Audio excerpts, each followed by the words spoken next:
দক্ষতা উন্নয়ন শুধুমাত্র প্রশিক্ষণই সীমাবদ্ধ নয়, বরং আত্মনির্ভরতার দিকেও অগ্রসর হওয়া প্রয়োজন। এই লক্ষ্যকে সামনে রেখে শুক্রবার মুখ্যমন্ত্রীর হাত ধরে দক্ষতার বেশ কয়েক দপ্তরের উদ্যোগে স্কিল উদয় টংনাই কর্মসূচির আনুষ্ঠানিক উদ্বোধন হয়েছে।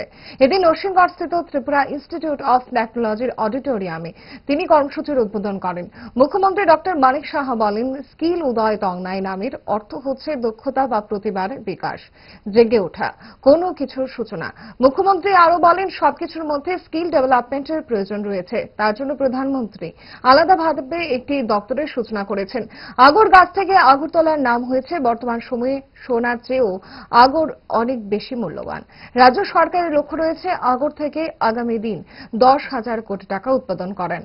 এদিন অনুষ্ঠানে এছাড়া উপস্থিত ছিলেন শিল্প বাণিজ্য মন্ত্রী শান্তনা চাকমা, দপ্তরের সচিব কিরণ গীতে, অধিকর্তা বিশ্বশ্রী বি, স্কিল ডেভেলপমেন্ট দপ্তরের অধিকর্তা মোহাম্মদ সাজ্জাদ পে সহ অন্যান্য আধিকারিকগণ। রাজ্যের 80,000 স্কুল ও কলেজগামী ছাত্রছাত্রীদের ক্ষমতায়ন কর্মসংস্থান বৃদ্ধির লক্ষ্যে চালু করা হয়েছে এই প্রকল্প। যুব সমাজকে আধুনিক শিল্পের উপযোগী দক্ষতা অর্জনে এই প্রকল্প সহায়তা করবে। যে স্কিল হচ্ছে একটা ইংরেজি শব্দ, যার আমরা সবাই জানি যে দক্ষতা এবং তার প্রতিভার বিকাশ। আর উদয় শব্দটি আমরা জানি বাংলা। উদয় মানে জেগে ওঠো বা তার মানে উষাকাল।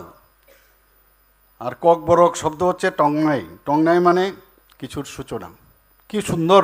এত ভালোর জন্য স্কিল ডেভেলপমেন্টের প্রয়োজন। মাননীয় প্রধানমন্ত্রীজি এর জন্য আলাদাভাবে একটা ডিপার্টমেন্ট খুলেছেন, যে যতক্ষণ ধরে স্কিল ডেভেলপমেন্ট না হবে সর্ব বিষয়ে, ততক্ষণ ধরে কোনো অবস্থায় এটা ফাইনেস্ট যে একটা প্রডিউস সেটা কিন্তু সম্ভব হবে না।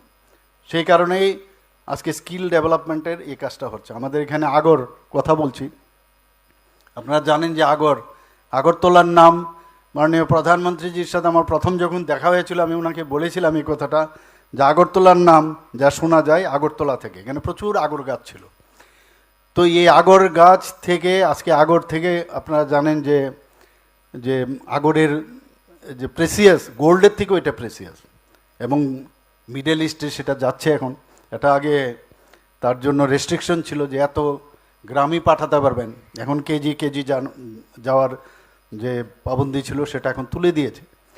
তো আমরা 10,000 কোটি টাকার আমরা আগামী দিনে তার আমরা রেখেছি, যে আগামী দিন তার মানে একটা টার্গেট রেখেছি, যাতে এই পরিমাণে টাকা আমরা তার থেকে উৎপাদন করতে পারি। সেভাবে কাজও চলছে। ফাস্ট ফুড তো ফাস্ট লাইফের একটা পার্ট, সো প্রবলেম তো হবেই, বাট আমার সলিউশন তারা 5 দশক ধরে গ্যাস, অম্বল ও পেটের সমস্যার একমাত্র সমাধান গ্যাস নল।